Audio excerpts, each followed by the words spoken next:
On your mark. On your mark. Get set. Get set. Now ready. Ready, go.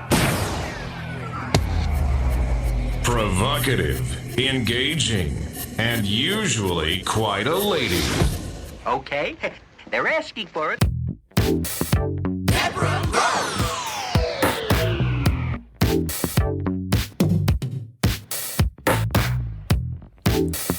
Today's podcast is about observations. My observations about stories that have been in the news that have really piqued my interest. And I want to share these stories with you. Now, you may have heard some of these stories and have your thoughts about them, but today we're going to talk about the situation in Chicago where the mayor, along with Governor Pritzker, Senator Dick Durbin, and many other Democrat elected officials, they are appealing to President Biden to expedite work permits for the thousands of illegals floating around Chicago. So we'll get into that. Also, the Biden administration is suing SpaceX. That's right, Elon Musk, his space company.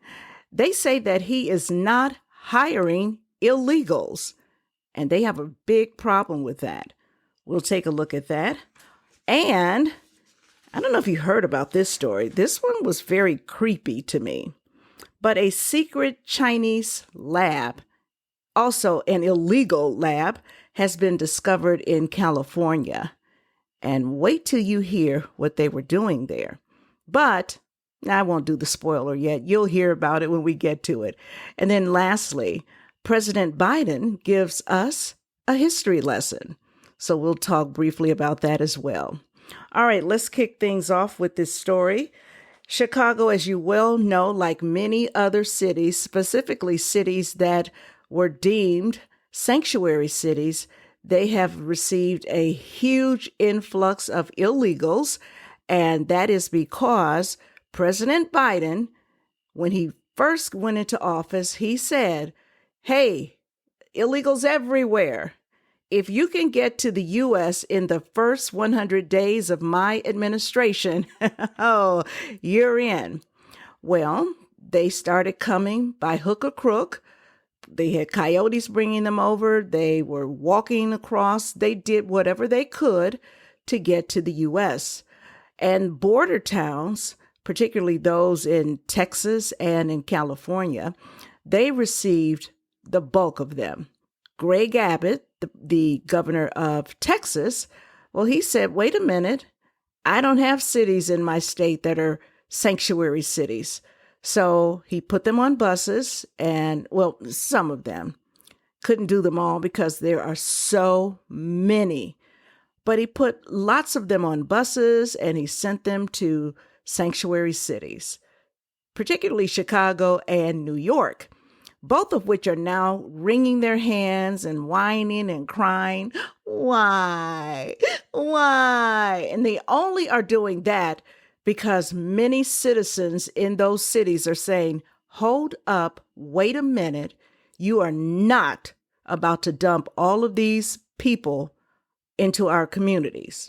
So Mayor Brandon Johnson, Governor Pritzker, Senator Dick Durbin, a bunch of other Democrat elected officials, they have asked the Biden administration to expedite work permits for the illegals. Now, typically these work permits take several months, but they're saying, look, they need to start working now. They want to start working now. And I actually have no doubt about that. I think they probably do want to start working. The problem is they're not here legally, so they can't get the work permits. And make no mistake about it, there are lots of businesses that would probably love to get them on board right now, work permit or not. And I would imagine there are some already doing that. But be that as it may, make no mistake about it. There is so much confusion in Chicago. I was in Chicago about a month ago. My husband took me to a nice little place, City Winery. We went to see his cousin perform. And on our way there, my husband, he took a little detour. He said, I want to show you something. And we were on Plymouth Court downtown Chicago, and there were tons of people just standing outside, sitting on the ground. And I don't know if you are really familiar with Chicago, but down in that area, typically, well, prior to all of this mass influx of illegals, that was just another downtown street where you could walk. There are not a lot of shops down there. The John Marshall Law School is over there. And, I think that's the federal building.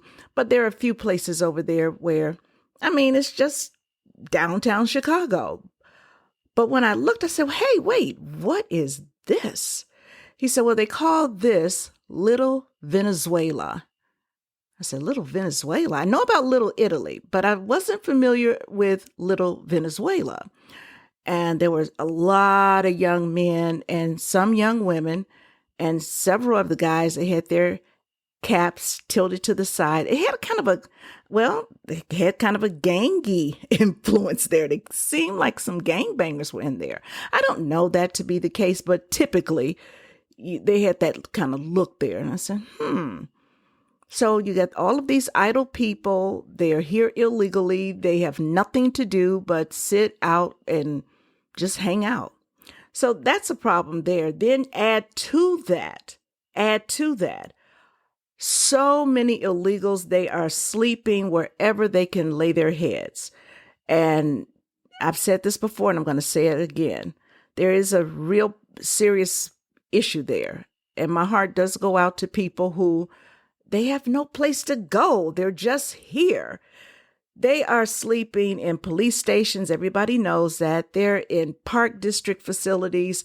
They are in vacant schools. They are in colleges. They are at hotels. They're in hostels. They're at O'Hare Airport. Mayor Brandon, he actually opened 10 new shelters in Chicago, and they filled up immediately. Now he's saying he's going to purchase other facilities. He's going to open up several more shelters. I know there's a Marine Corps facility and other armories that they plan to house illegals. They keep saying that 13,000, which they call migrants, I still say illegals because they are illegally here, but 13,000 illegals are now in Chicago. Thank you, Governor Abbott, they say. And I am just not buying that number. I'm sorry, I'm not buying that number. And the reason I don't buy that number, I think it's a lot more than that, is because for years we were told that there were 9 million illegals in the U.S.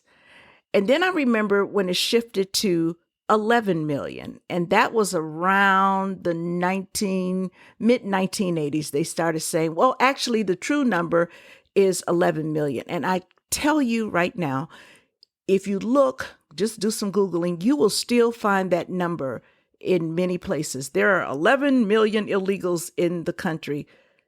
These are complete lies. There is no way. There was an organization, I don't even know if they are still around, called iFire out of Indiana, and they monitored the influx of illegals into the country. And I remember easily 15 years ago, they were putting that number around 30 million. Around 30 million.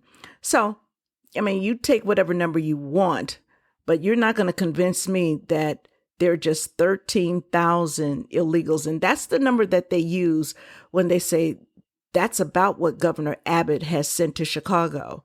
So they say it's 13,000 that have come to Chicago just over the past year. And I still don't believe that number because not all of them came on that bus from Texas. Many of them were brought into the country via these coyotes.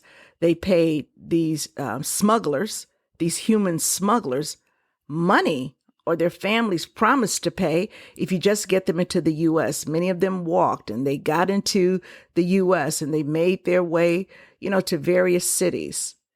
I think that number is so much higher.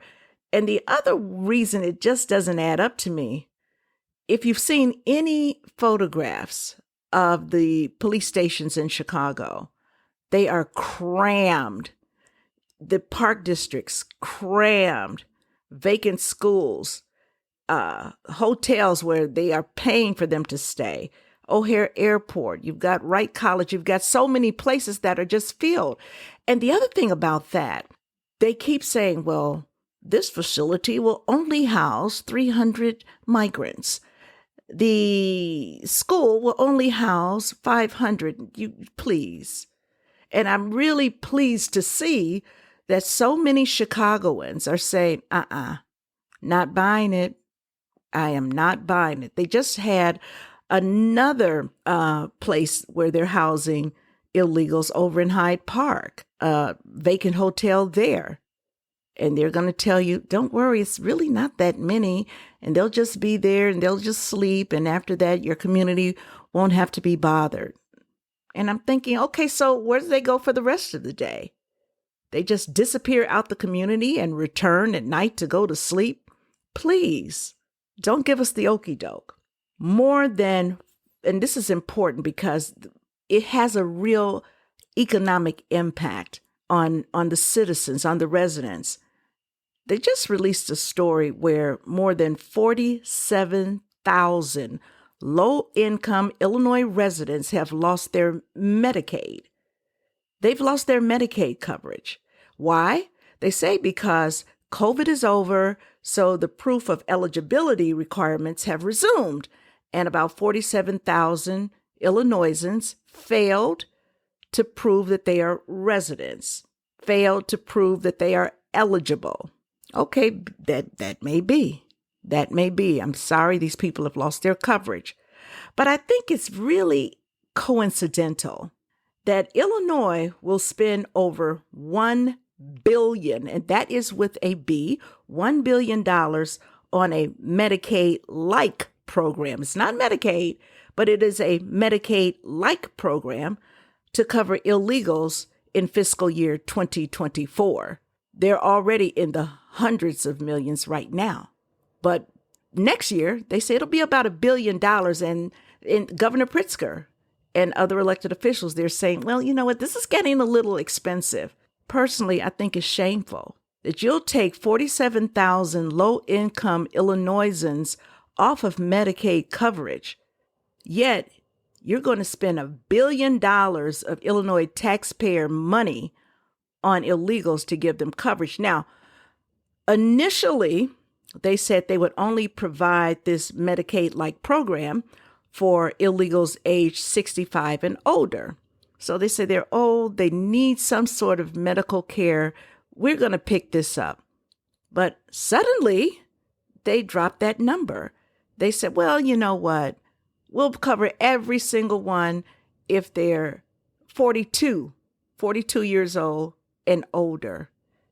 And with $1 billion earmarked to pay for the health care of illegals, you better believe that it'll be a lot more than that. By the way, Illinois, I think it's All Kids. That's a Medicaid program for children. It already covers illegals. So Illinois residents are digging deep into their pockets and have been digging deep into their pockets to cover illegal residents, people who are here who should not be here. And I'm going to speak for myself, but I do believe most people are good-hearted. Most people don't want to see someone not get the health care coverage that they need. What is interesting, I was reading an article earlier where this one woman, an illegal, they had a picture of her at Cook County. She was there to see the dermatologist. And I can only imagine it's not just about getting emergency care. You need to see a dermatologist. You need this, you need that. We're going to cover you. After all, we're a welcoming city, and we welcome you to utilize our resources. Don't worry about it. The other thing that has really been talked about a lot is the strained relationship between Black and Latino communities. Well, duh. Because a huge percentage of the illegals are being dropped in Black communities. as though many of those communities are not already beset with problems. So it's just logical that people are saying, wait a doggone minute. Before you expect us to move out the way and divvy up the limited resources that are already coming into our community to share those with illegals, you need to think about this. And I agree with that. Now, of course, Hyde Park is a more affluent community than the average Black community, and that's a interracial community. And the residents there are pushing back hard. They're saying, we didn't say we wouldn't accept them, but what we are saying is, at least you could have asked us first. And that's the troubling part as well. They meaning Mayor Brandon Johnson and his cronies, they're just identifying locations and saying, here, go over there. And there's a police station on 103rd in Chicago where they had to rush a number of the illegals to the hospital. Why? Because of some unknown disease, some sort of virus that they're carrying. And a bunch of them got sick. So yeah, we want people to be able to go to the hospital if that's happening. But the problem I'm having with that story, and at other police stations where there are infections that are kind of floating around, the city of Chicago, this was under Mayor Lightfoot, they were forcing Chicago police officers to get the COVID vaccination. You need to be vaccinated. You want to stay on this force. Yet, nobody said anything about the illegals getting a vaccination, being tested. We don't know what they're bringing into the country. We don't know why certain diseases there's an uptick. Could it be because they're coming into the country, that people who are coming into the country illegally are also carrying many of these diseases? I think so. I really think so. I want you to take a listen to this report. It is from WGN Television, and the reporter is Taman Bradley. Top Illinois Democrats are now turning to the White House for help with thousands of asylum-seeking migrants who want to get work in Chicago. WGN's political reporter Taman Bradley is in the newsroom with more on the request that has the governor, the mayor, and also members of Congress teaming up this week. Yeah, seemingly all of the Democrats, Lourdes and Ben. Newly arrived migrants to Chicago must wait 6 months before they can apply for a work permit. A coalition of business groups and politicians are trying to speed up that process and, they say, help the economy. For local Democrats, it's a partial solution to the migrant crisis. Expand work authorizations to newly arrived immigrants. We have the jobs. We have the people. We just need authorization. Need to step in and take the hardest, dirtiest, roughest jobs imaginable, because they always have. The city of Chicago cannot go on welcoming new arrivals safely and capably without significant support and immigration policy changes. Without work authorization permits, migrants face risk of exploitation, wage theft, and abuse. Every day I hear from constituents who have made their life in the U.S., who have worked, who have played by the rules, but they don't have peace of mind when they go to work. The Chicagoland Chamber of Commerce, as well as restaurant and manufacturing associations, have joined the call for faster work permits. As small businesses, we stand ready to help. We stand ready with solutions. Manufacturers like retailers and hospitality and hotels and hospitals are all struggling to find qualified workers, whether engineers or frontline workers. The Democratic leaders say President Biden doesn't need to wait for Congress. He has existing authority to act. But U.S. citizenship and immigration services is backed up, and the migrant influx carries political risk for the president in the lead up to next year's election. Critics on the left say more tangible support for states is needed, and on the right, the president faces criticism for his handling of the southern border. Little to say when pressed on how much they're spending to care for migrants and some of the issues that have come up surrounding shelters. We reached out this afternoon to the White House for comment, and we've not heard back. And again, that report was filed by Taman Bradley of WGN Television. What's so interesting to me is that, and he pointed that out, there's no discussion about money. They're not talking about the money that is being spent. And I tell you, there is lots of money being spent. And for people who don't live in Chicago, who are thinking, you know what, hey, that's Chicago's problem. No one told them to be a sanctuary city. Well, that is true. But the other side of that coin is that you have a governor who is full on in support of this, who is out of his office where we get this Medicaid-like program. And that won't just be Chicagoans. And currently, it's not just Chicagoans paying for it. Residents of the state are contributing to it. And in these economic times, it's just wrong to put that added burden on the residents. It's just wrong. Footnote here. Mayor Brandon Johnson, who is at the forefront, he being the mayor of Chicago, of course, he's at the forefront of wanting to kind of get a handle on this, but he's also at the forefront of asking President Biden to expedite the work permits. This is the same Mayor Johnson who, when he first came into office, when all of these young people were acting crazy, running into stores, stealing stuff, and then when somebody, I think it was a reporter, said that they were acting like young Al Capones, he had a hissy fit. Well, it doesn't help anything to call them young Al Capones. He was just saying they're acting criminal. And he also said the problem is they don't have anything to do. They need jobs. And that he was going to use this, I think it's called the All Summer Work Program. It's the summer work program that has been around forever. But he said he was going to really increase the number of jobs. He was going to get these kids busy and working. And by the way, it's not just kids, and we need to stop saying that. But his point was, we need to get some jobs for them. Really hadn't heard anything else about that. So I said, let me dig and find out what happened with that. Well, yeah. And here are a few details about that work program to stop these young, wild, mini hoodlums from going into stores and taking whatever they want. Here are the statistics for those jobs. Those jobs were for 20 to 25 hours per week. Think about that. And that program ran from June 26th until August 4th. Wow. All of the effort you put into giving them something to do, getting them off the street, providing work.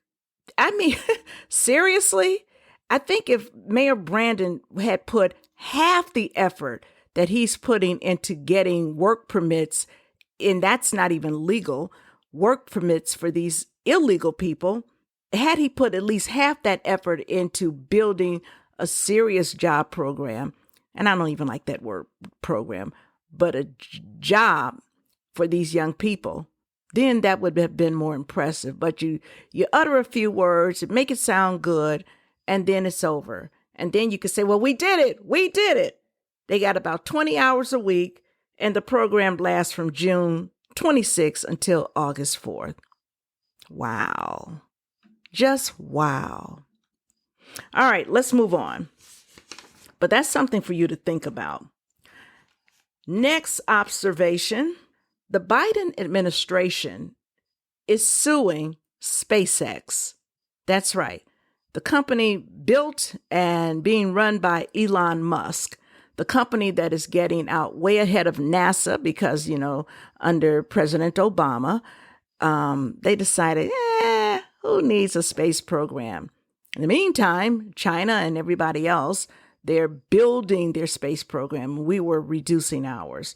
So, yeah, the private sector has stepped up and Elon has done so in a big way. So why is the Biden administration suing SpaceX? Well, I'm going to tell you, and you may not believe me, but it is the truth. The Justice Department filed suit against SpaceX, against Elon Musk, arguing that between 2018 and 2022, SpaceX posted several jobs, and those postings said that the company would only hire U.S. citizens and green card holders. I want you to remember that. The company said they would only hire U.S. citizens and green card holders. So immediately, the Biden Justice Department said, foul. There are asylum seekers and refugees who want to work at your company, and they are being turned away. Well, Elon Musk, he posted on X, formerly known as Twitter, that the company, and I'm quoting here, was told repeatedly that hiring anyone who was not a permanent resident of the United States would violate international arms trafficking law, which would be a criminal offense, end quote. So, I mean, which is it? Is it that he has to hire illegals? And by the way, despite the fact that the Justice Department is saying that he wouldn't hire asylum seekers and refugees, I went and looked up what Amnesty International has to say about that. Because Amnesty International says that a migrant is not an asylum seeker, that a migrant is not a refugee. And if you go back and listen to an earlier podcast when I talked about Biden's immigration policy, it's actually not as fun as you may think, this game of his. We're just heaping terms on people who are essentially just illegals. We can call them migrants, but there's no reason to be calling these people asylum seekers or refugees, because most are just coming because they want a job or they want a better job. They're not coming because they are in fear of their lives. That would make them refugees if the government or some powerful organization was out to kill them. That's not happening. They're coming for work. They're coming for better homes, better schools. So I think SpaceX was correct. At least if what he said is true, that the government had repeatedly told him that hiring anyone who was not a permanent resident of the United States would violate international arms trafficking laws, which would be a criminal offense. So he says, I just want U.S. citizens and green card holders. And right there, he's showing, I'm not against anybody that's coming from another country, but just be legal. Just have your green card. I want you to think about something. If you have a student in college or a person, a child who has graduated college and was majoring in any form of computer science, you know, a lot of those students are not getting the job that they went to college for. They just aren't. Now, why is that?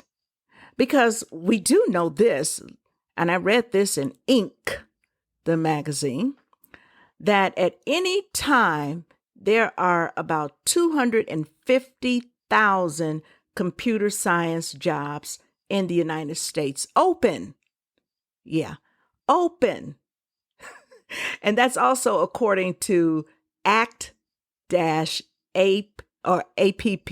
Association, ACT-APP Association. That's the trade group for companies that deal in technology, small, mid-size, and even large. Their trade organization even says it. At any given time, there are 250,000 open computer science jobs. So now, wait. What's actually going on here? Well, I want you to think about it. You may not have been aware of this, but companies like Facebook, Google, Apple, Microsoft, and others, they actually want more foreign workers. Yeah, they want more foreign workers for IT. Now, they say the reason is because there just aren't enough qualified, really good IT people in the U.S. They say they need to bring them from India and from China.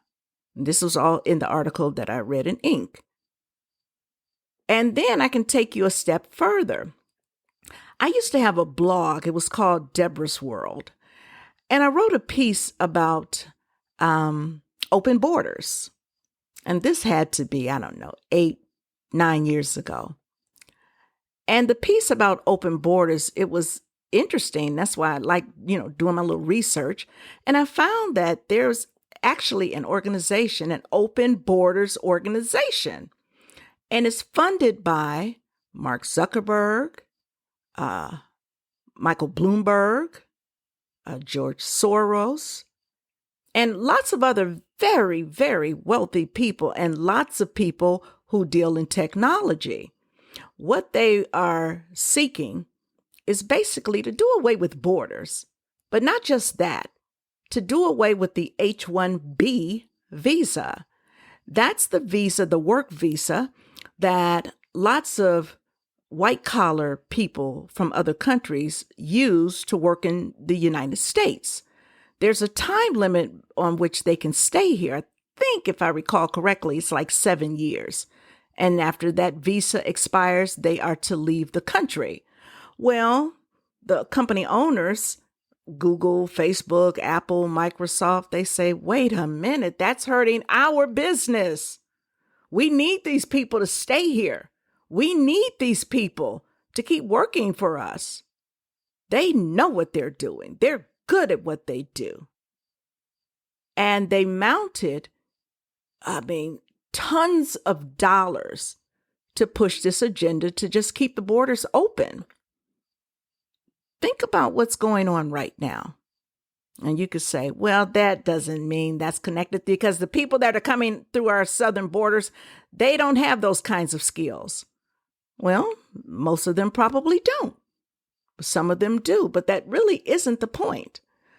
The point is, if we get to a place where we basically say it doesn't matter, why do we need borders? Just open the thing wide open and let people flow anywhere in the world that they want to. Now, that's nothing that I'm interested in, and you may not be interested in it either, but make no mistake about it. Lots of businesses are very interested in that. They're very, very interested in it. Now, think back to this lawsuit that the Department of Justice has against SpaceX.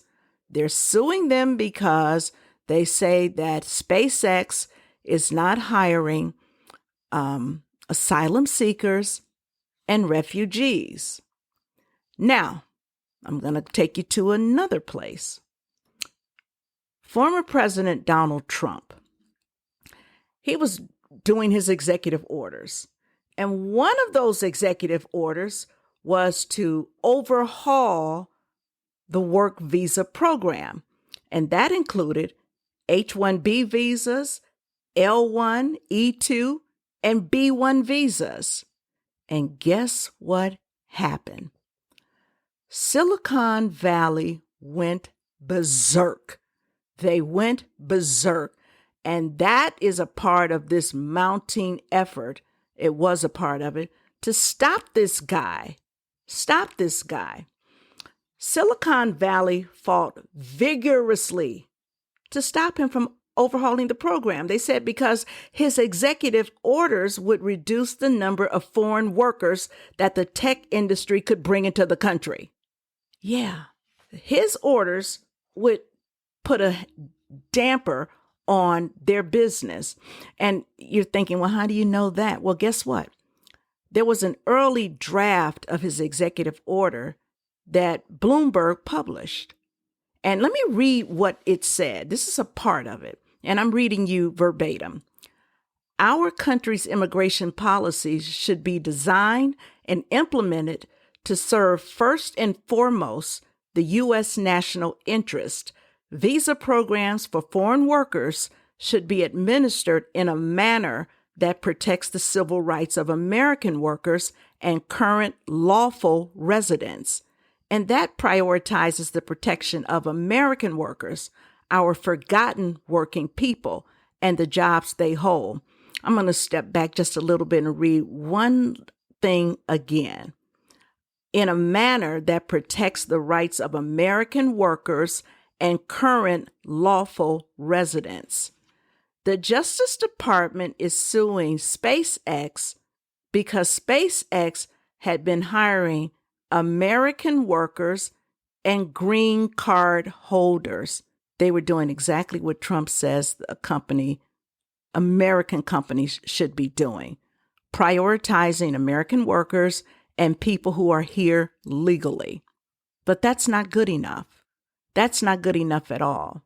My thing is this, and again, I said before, I have a daughter who's studying technology, who's studying computer, software design or development. And she's very good. She's top of her class. So I'm concerned not just for my daughter, but I'm concerned about other people, young and old, who want to work in that industry. Now, I'm going to be fair. What these companies are saying, there's just not enough Americans who are trained for this type of work. There just aren't. And we want the best. We want the brightest. They said they want the workers from India. They want the workers from China. We need them. And Trump was going to do nothing but hurt our businesses, limiting our access to these foreign IT professionals. Ain't cool. It's just not cool. So my observation really is we as Americans, we have to really put on our big girl and big boy pants. And we have to say to these politicians, hold up, wait a minute. You're requiring so much out of us, but what are we getting in return? That's actually a really smart observation. These are real serious questions. What are we really getting in return? Not to mention the whole national security issue. And to me, that's a real issue. We have just seen, a secret Chinese police station in New York. That's crazy. A secret Chinese police station in New York. Now you're thinking, well, what does that have to do? Well, what it has to do with this is that if we don't get a greater handle on who's coming, who's going, we're going to pay a price for this. Now, they've been reporting for the last couple of days that over 100 incidents of Chinese, and they're non-American citizens, they're visitors, have tried to blend in as though they're tourists and gain access into areas at facilities that they shouldn't be in. They've stopped them over 100 times. So if you do away with who can come here where we can monitor them wherever they're working, and at least we know that they're here, be they white-collar workers or blue-collar workers. We deserve to know who's here, why they are here, how long they plan to be here, and when they're leaving. We're entitled to know that. All right, next observation. Back in March, a very, very strange incident occurred in California. Now, the headline reads, "An illicit Chinese-owned lab fueled conspiracy theories, but officials say it posed no danger." I'm going to let you be the judge. And I am going to read a good chunk of this, but I'll read it in portions. Now, in San Francisco, a woman by the name of Jesselyn Harper, she's the only full-time code enforcement officer in the small agricultural city of Reedley. That's in California's Central Valley. Well, she was responding to a complaint about a bunch of cars that were parked in a loading dock of a cold storage warehouse. When she got over there, she noticed a foul smell, and she saw a garden hose that was coming, sneaking into the building. So that looked peculiar to her. When she got to the door, a woman that was wearing a lab coat, she answered, and behind her, there were two other people. They had on plastic gloves, they had on blue surgical masks, and they were packing pregnancy tests. Now, Ms. Harper said that they spoke broken English, and she could tell, and they actually told her that they were from China. So she walked through the lab, and what she found was dozens of refrigerators and these ultra-low temperature freezers that were hooked to illegal wiring. Now, she's a code enforcement officer, the only one for the town of Reedley. So right there was a violation. But she also found vials of blood and jars of urine in shelves and plastic containers. She found about 1,000 white lab mice that were kept in these small, dirty containers. Now, that right there is enough, but I want you to remember now, this article said that, the headline, nothing much here, and I'm going to tell you why they said nothing to worry about. Even all of these conspiracies are starting to abound. The women said that they lived in China, and they gave her a phone number and an email address, and then they said to her, now leave.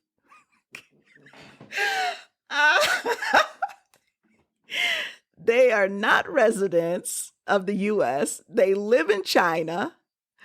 They told her, here's our phone number. Now get out. Can you imagine that? So Ms. Harper, she was actually alarmed, they say, by what she saw. And that was pretty big for her, because basically what she has been doing forever in her job is just writing and checking permits for yard sales and making certain that people keep their grass mowed and all of that. So when she comes across this mess, the first thing she does is contact the health officials in Fresno and then the FBI.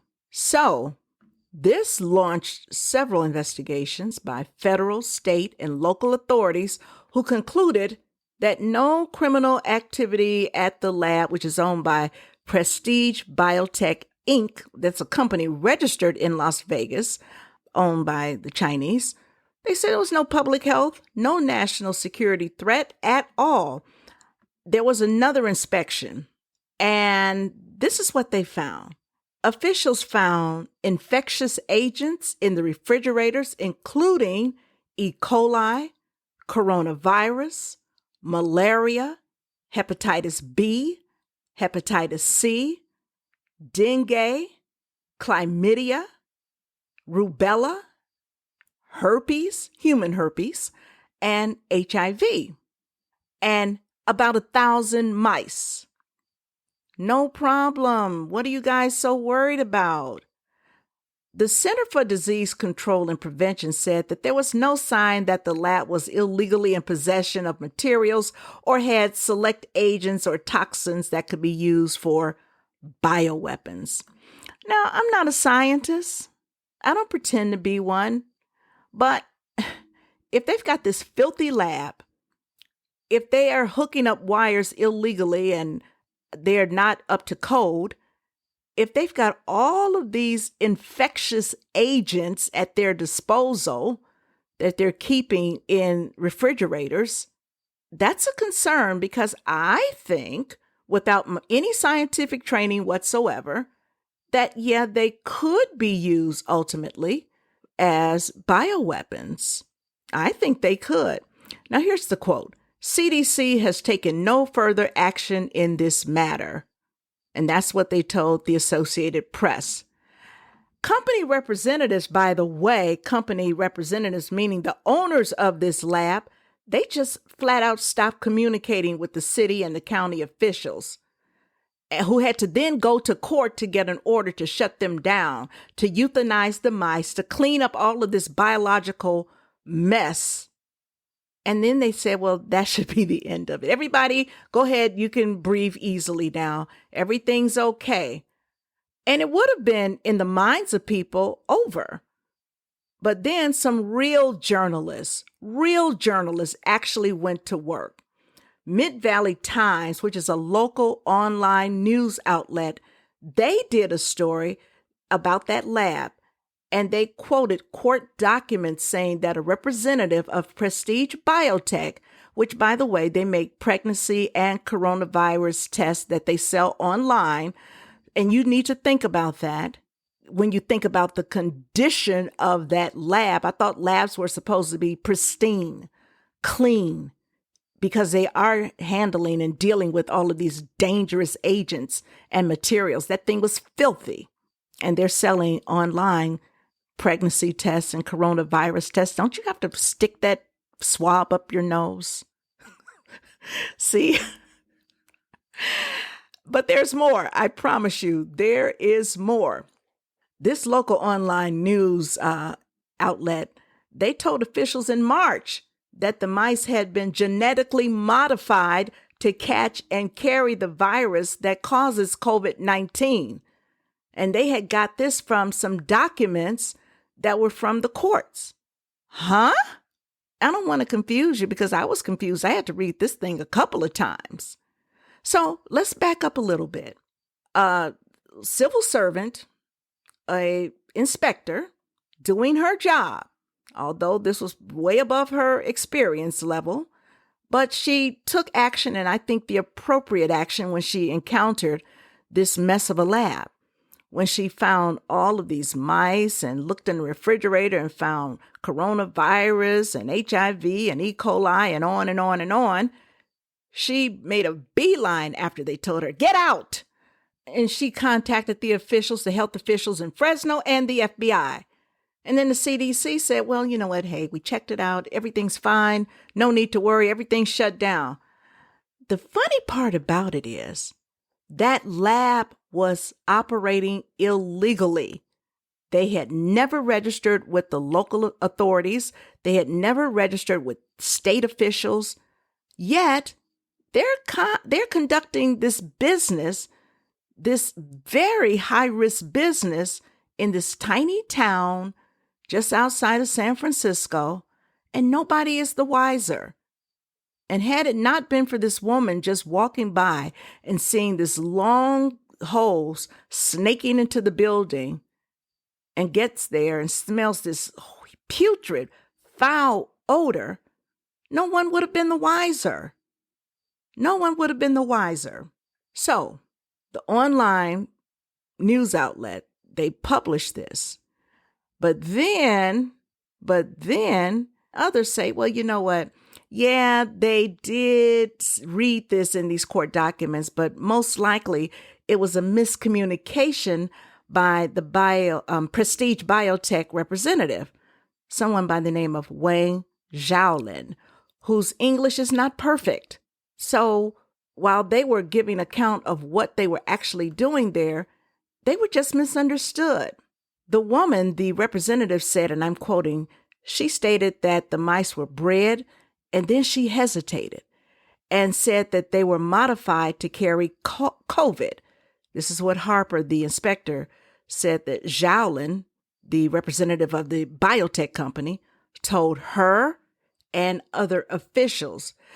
After the lab was shut down, she said Wang suddenly just stopped communicating with them, just stopped. Wang's comment prompted Reedley authorities to hire Nina Han, who is a vet and formerly contracted by Lawrence Berkeley National Laboratory to examine the mice. Well, Nina Han, she concluded, you know what? They hadn't been injected with any infectious agents, and they simply were used to grow COVID-19 antibody cells to make the testing kits. And she also determined that they were not subject to any experimentation. Mm-hmm. So all is well. Don't worry about anything. And I say, we've got problems here, because the other issue that really should be looked at is how many of these mystery, illicit, secret labs are around the country. Chinese-owned labs, and that's not just anti-Chinese. I don't care who owns them, Germans, Africans, I don't care. But since we do know that the Chinese have a penchant for working with coronavirus on animals in labs, that should raise our antenna even higher. But it's no big deal. Not a big deal at all. After that online publication, Mid-Valley Times, after their article, national media outlets published stories saying that the mice were bred to carry or bioengineered to carry COVID-19. I must also say this. Look for this story, and you will find something interesting. Word for word, the AP story is the exact same as the ABC News story. I mean, word for word. It's like there was a press release that they just took and they just published as their own story. So I'm not even confident in the quality of reporting. I'd much prefer reading more from that Mid-Valley Times, that small, tiny online news organization, because apparently they're the only ones that know how to do investigative journalism. The Associated Press, these big national corporations and international corporations, all they know how to do is copy and paste. You printed it? Okay, we'll do the same. Verbatim, word for word. That's troubling. And also, it was Mid-Valley Times, that article that said that a Fresno City official questioned the lab's proximity to Lemoore Naval Air Station. How close are they? How close was this lab to the Naval Air Station? About 35 miles away. Just about 35 miles. And by the way, in a war with China, the official said, our fighter jets would be deployed from that particular base. I'm not trying to stoke you up or anything like that, but you have to remember, the Biden administration let a Chinese balloon fly over the country for 7 full days before taking any action. And I don't think it's a coincidence that the balloon flew over every single one of our major military operations. Well, so what? They just flew over them. No, this is how data is sent. They don't need to touch ground. They don't need to have people parachute down, break into the facility, put in a thumb drive or jump drive and extract information from computers. No, they can float above the facility with technology today, and they can garner that data and be on their way. They could do that in a few hours, but they had 7 whole days to do it. So these are just some things that are happening that really should be raising a lot of questions. Now, last week, Republican Kevin McCarthy, who is the House Speaker, he's also from California, and he represents a congressional district that is a neighbor to Reedley. Well, he was visiting a town, and he says it raises concerns over the, quote, very disturbing case with this biotech lab, and that he was presenting it to his colleagues on the Select Committee on China, and that he would be following up with the FBI. He said, my concern is to get to the bottom of what happened here, but to also look at where this is happening in other parts of the country as well. And then a footnote to this story, I do want to quote a woman by the name of Lok Su. She's a professor of Asian American and Asian diaspora studies at the University of California at Berkeley. And she says, with regard to this story, the fears are being fanned online, and it reflects an anti-Chinese sentiment that has existed in the United States for centuries and were heightened during the pandemic. And she says that some people wrongfully assume all ethnic Chinese or Chinese-owned businesses have ties to the Chinese state. Quote, they're not given the ability to act as responsible or irresponsible individuals, she said. And therein lies the problem. Therein lies the problem. It's not just with Asians, it's with Blacks, it's with other groups that immediately the shift goes to the race issue. To heck with that. This is serious business. So that's the best she could come up with. And I understand it, but I don't think people are, and I don't know what everybody is thinking, but I think most people just want to know one thing. Why was that thing operating and no official anywhere knew anything about it? No licenses, no approvals, no inspections. That woman just happened to stumble upon that lab. I think that's more concerning than, well, people are really starting to think that the Chinese, they are all working for the state. Nobody thinks that. I just mentioned the government of China. They set up a secret police station in New York to come after Chinese Americans. They want to get them, bring them home. People understand that they don't want to be under that kind of government where they're spied on, where there's a social credit that is assigned to them based upon how they think, how they act, what they do. And if we don't watch our steps, we may be getting our own little social credit system going on here. And now my final observation. President Joe Biden offered everyone, or gave everyone, a brief history lesson. President Biden, he was speaking before a lawyers group that deals with civil rights. And this happened just after that tragic shooting down in Alabama, where this guy, racially motivated, shot and killed 3 Black people and then turned the gun on himself, killing himself. Well, not to miss an opportunity, President Biden, he talked about how he literally, not figuratively, he said he literally convinced Senator Strom Thurmond just before he died to vote for the Civil Rights Act. I'm just going to let that sit with you for just a second. Now, Senator Strom Thurmond, who was a segregationist for many, many years. He was a Democrat segregationist. And in his later years, he became a Republican. The Civil Rights Act was passed in 1964, and Strom Thurmond did not vote for it. In 1964, Joe Biden was 21 years old. Biden did not get to the Senate until he was almost 30 years old. He was 29, almost 30 years old. But in his mind, and I'm saying it that way because if I don't, then I'd have to say he's a habitual liar, and I don't want to say that.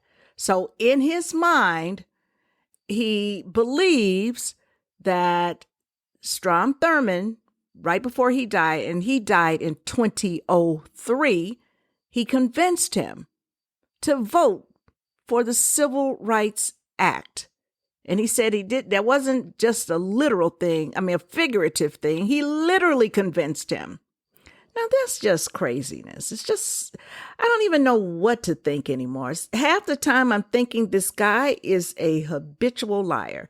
He will take any opportunity and he will say anything to make himself a part of that story, to make himself look good. And then other times I just think, I don't think he knows what he's talking about. I think he's just saying stuff.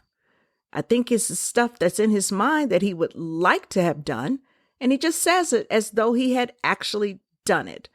Now, his White House team, they quickly wanted to clean things up, and they talked with Fox News Digital.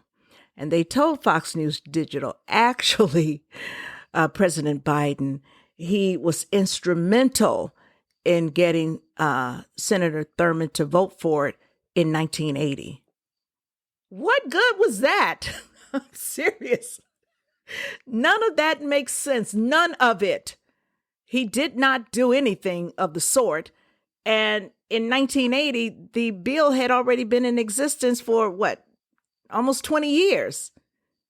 And when Biden says that he convinced him, oh goodness, just forget about it. It's just way too crazy. But when I heard him say it, I want you to hear what I heard. pause for just a moment. I thought things would change. I was able to, literally, not figuratively, talk Strom Thurmond into voting for the Civil Rights Act before he died. And I thought, well, maybe it was real progress. But hate never dies. It just hides. It hides under the rocks. That's exactly what it sounded like to me. Oops.